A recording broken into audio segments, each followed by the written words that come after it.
Hoy, en esta edición especial, nos acompaña el profesor Jaime Cruz Pérez. Bienvenido nuevamente, Jaime. Gracias, saludos, José Enrico. Un placer estar aquí contigo. Nuevamente no, es su primera vez aquí en Verbum Podcast, así Correcto. Que con más razón, bienvenido. El profesor está adscrito a la Universidad Pontificia, Universidad Católica de Puerto Rico en Ponce, y de igual forma es el que trabaja como profesor específicamente en la Clínica de Asistencia Legal, que tiene adscrita los servicios de métodos alternos para la solución de conflictos. Y nuestro interés en Verbum no tan solo es educar, sino también proveer las herramientas para que las personas conozcan que se pueden solucionar los conflictos de una forma novel, mediando entre las partes, evitando tener que molestar al tribunal, y obviamente sabemos que los recursos están limitados porque nos encontramos en una crisis fiscal en Puerto Rico, y de igual forma se ahorra mucho dinero entre las partes privadas, razón por la cual tenemos este podcast hoy, y el profesor nos va a explicar en términos generales cómo funciona la oficina, específicamente de métodos alternos para solución de conflictos. ¿Cómo funciona? Muchas gracias. Pues mira, José Rico, esta clínica de asistencia legal, ¿verdad?, especializada en métodos alternos, se originó por una propuesta a través de la Fundación de Fondo de Acceso a la Justicia. Estamos con esa subvención. En un principio mediamos todo tipo de casos. Eventualmente nos hemos concentrado casi el 100% en ejecuciones de hipoteca, al amparo de la Ley 184 del 2012, que es la que permite o establece la mediación compulsoria en los casos de ejecuciones de hipoteca. Hemos tenido gran éxito con eso. Que tengas una idea, nosotros tenemos un 85% de efectividad, logrando acuerdos satisfactorios para las partes.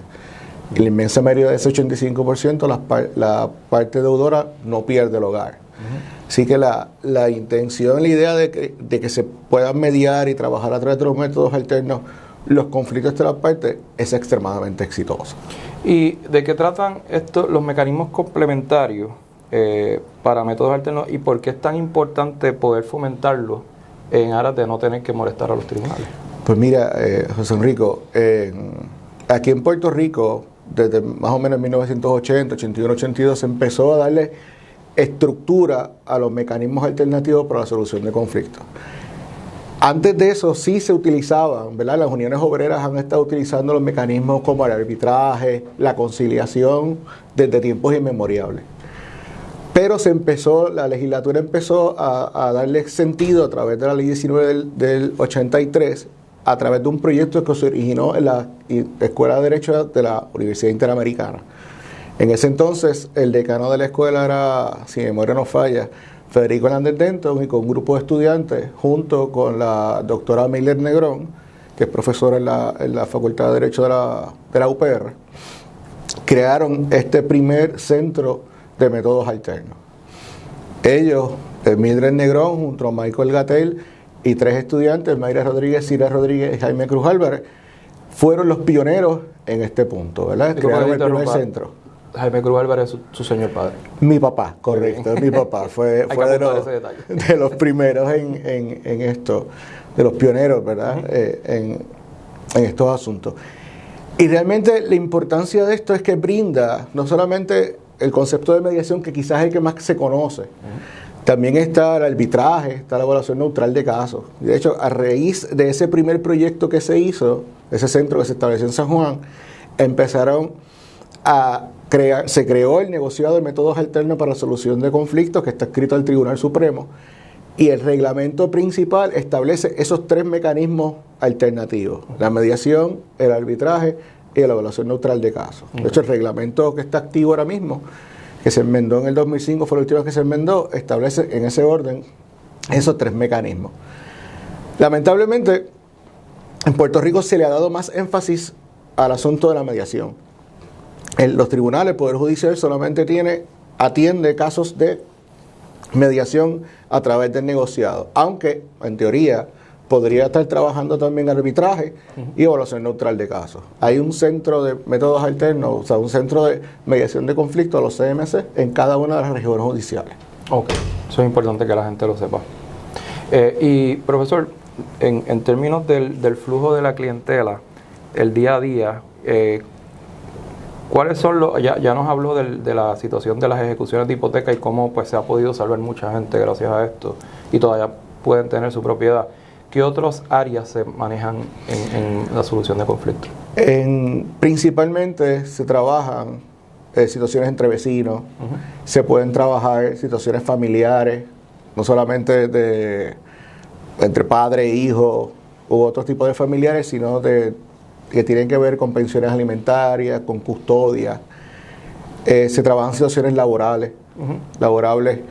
situaciones en las mismas universidades, en las escuelas. De hecho, en justicia se pasó una reglamentación hace varios años atrás donde se le dijo a los procuradores que antes de someter un caso al Tribunal de Menores tenían que agotar los remedios de mediación escolar. Pasa mucho en las universidades, se utiliza mucho. Nosotros en la universidad tenemos ese servicio que lo damos a través de la clínica. Situaciones que puedan haber entre estudiantes, entre profesores y estudiantes o entre cualquier tipo de empleado, pueden utilizar los servicios nuestros para mediar. Y en términos de los... O sea, el perfil de las personas cuando llegan a la oficina, ¿la intención es solucionar el problema o es realmente crear uno adicional? Muchas personas desconocen, y eso es uno de los problemas que nosotros hemos encontrado a través de los años. Uno de los escritos que tengo en la revista jurídica del Colegio de Abogados es ese, es el desconocimiento que hay. Mucha gente llega con el pensamiento o con el paradigma de que el conflicto no se puede resolver. Y es todo lo contrario.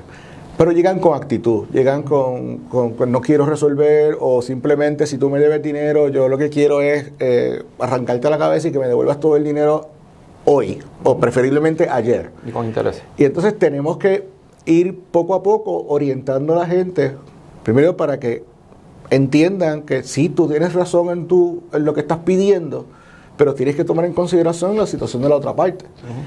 Y en un principio los hacemos, o intentamos que ellos puedan poner los pies en la tierra, sentarse, calmarse, reconocer al otro y que se le reconozca su derecho, para luego entonces sentarse a dialogar. A veces es un poco más difícil, depende también del trasfondo de las personas. Curiosamente, hemos tenido más problemas con los profesionales para que entiendan el concepto que con la gente que no tiene estudio. Así es. ¿Verdad?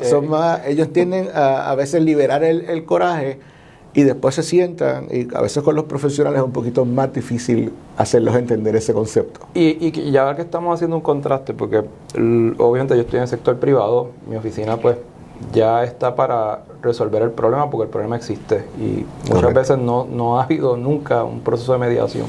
Y me doy cuenta que esta alternativa, como usted menciona, primero, nadie gente la desconoce y segundo, pues vienen con esas actitudes de imponer su criterio y pues obviamente en un litigio lo que las personas no entienden es que usted lo puede hacer, porque para eso está el mecanismo, para eso están los abogados, pero eso cuesta. Cuesta mucho. Y de igual manera, si usted quiere llevar un litigio por un chisme o por una situación que se puede solucionar dialogando, pues obviamente le va a salir hasta gratis, podría ser, si logra mediar con la persona y si no se consiguen esas distintas alternativas, pues llegar eventualmente a los métodos alternos para solución. O de una manera bien económica, o sea, para que tengas una idea, tienes tu oficina y lo sabes.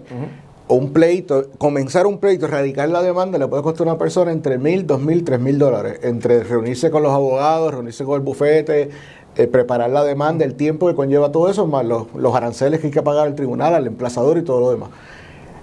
En un caso, a través de la mediación, una sesión de mediación de 2-3 horas puede facturarse entre $300 a $400, $500 y el caso se puede resolver en 2 sesiones de mediación.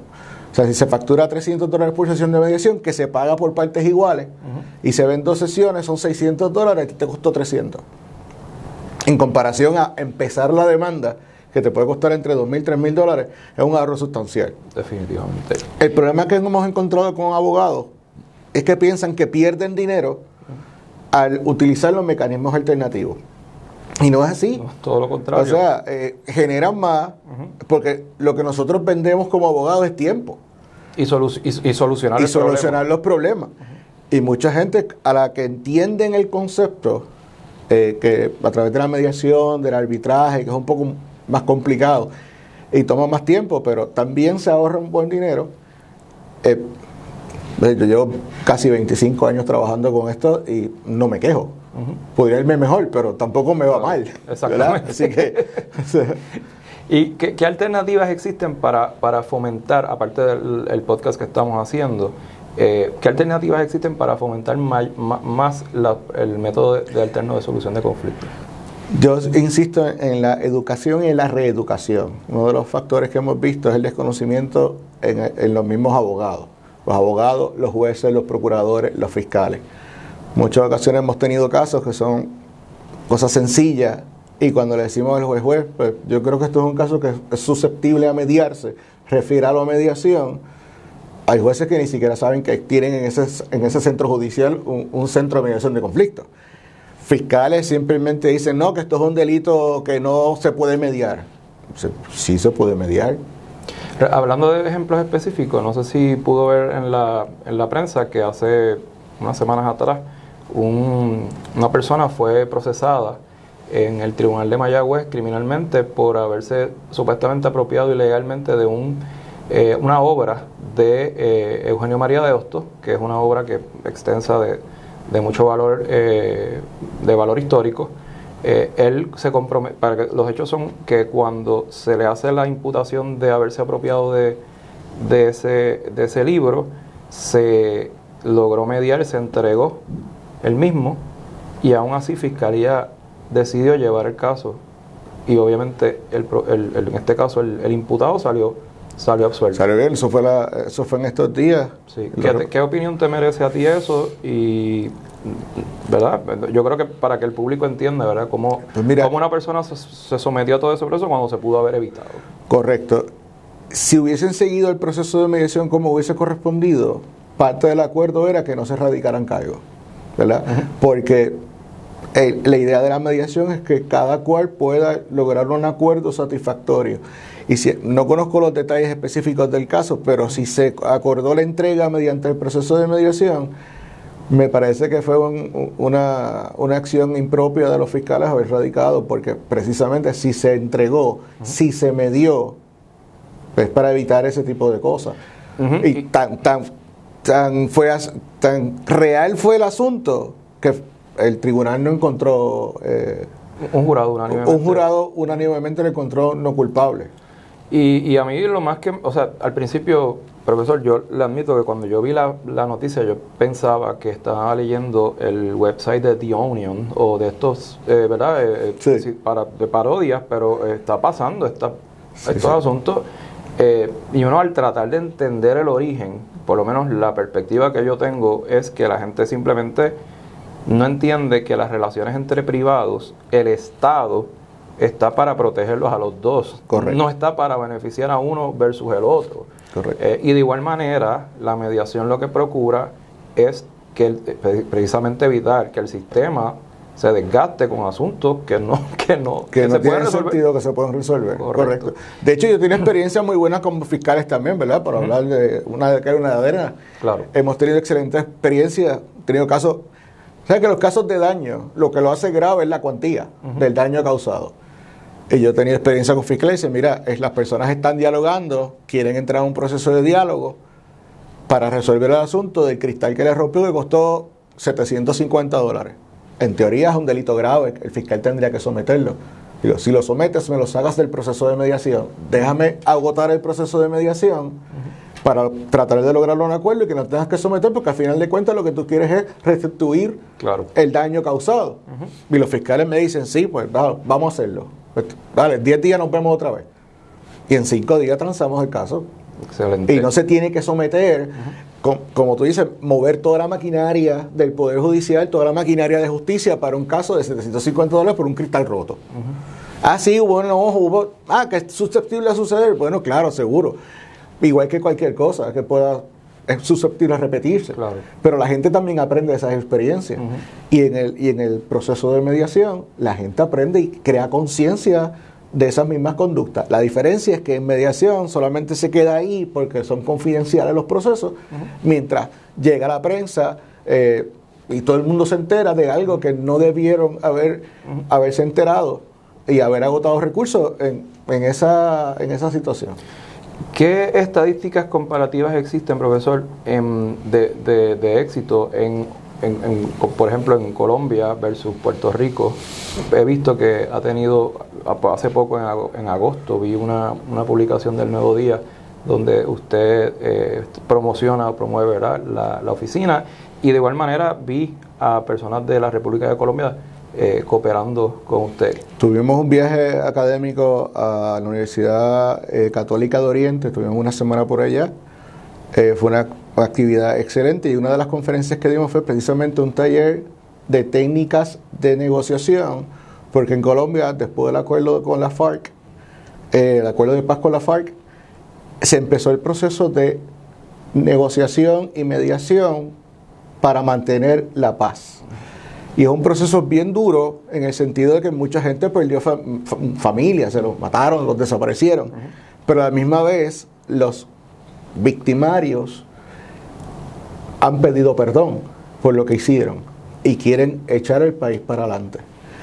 A diferencia de Puerto Rico y Colombia, en muchas de las instancias, antes de poder entrar al tribunal, o sea, de llegar a la puerta del tribunal, tienen que haber agotado mecanismos alternativos para la solución de conflictos. Tienen que haber agotado mediación, conciliación o arbitraje.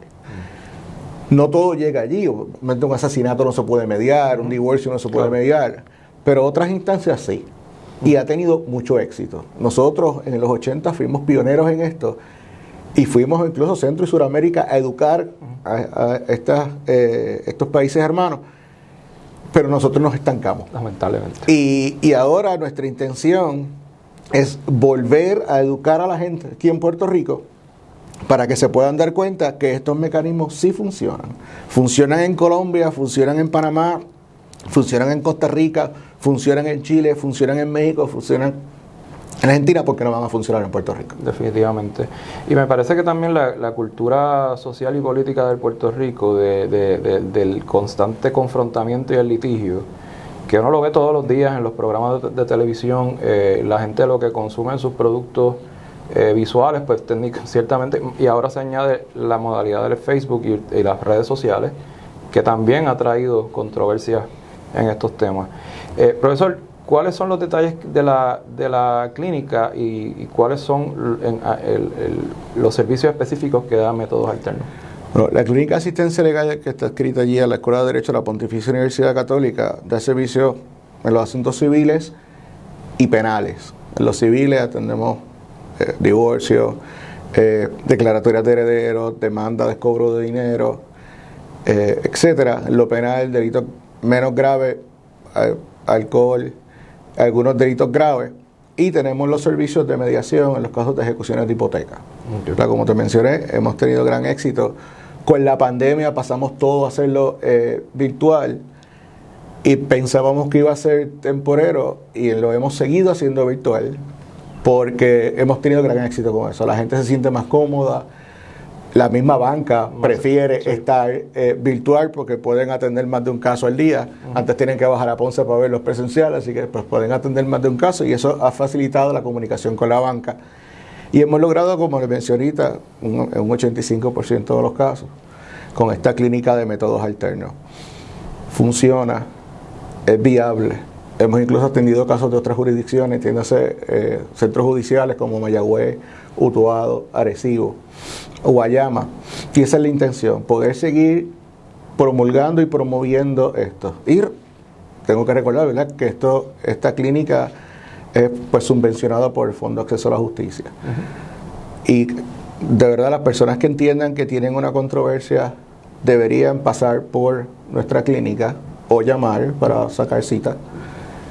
Pueden llamar al 787-651-2000, extensión 1860, o escribirnos un correo electrónico, asistencia_legal@pucpr.edu, y ahí los podemos citar, darle una cita para que vayan, nosotros los orientamos y podemos ir dirigiendo con los otros 9 profesores que hay allí también.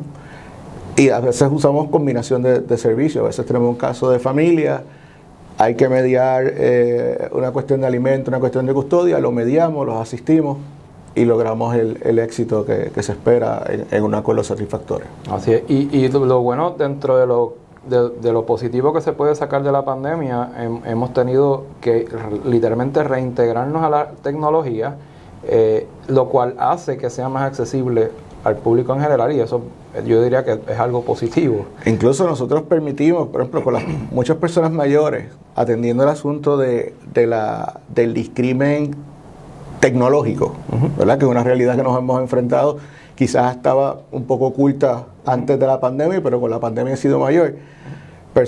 Muchas personas mayores que no tienen ese acceso pueden acudir a nuestra clínica. Nosotros tenemos facilidades, tenemos 3, 4 computadoras, los conectamos desde cualquiera de los conferences que tenemos preparados, se conectan al proceso, ya sea el proceso de mediación o las vistas que se ven en los tribunales. A veces tenemos 3 conferencias ocupados por unas partes, por unos estudiantes, por otra de las partes y el profesor en otro lado, atendiendo las vistas y logrando precisamente ese acceso a la justicia, que es lo que logramos desde la clínica. Excelente. De verdad le agradezco mucho, profesor Jaime Cruz, por estar aquí con nosotros. Recuerda suscribirte a nuestro canal de YouTube y de igual forma seguirnos en nuestras plataformas sociales en Facebook, Twitter e Instagram.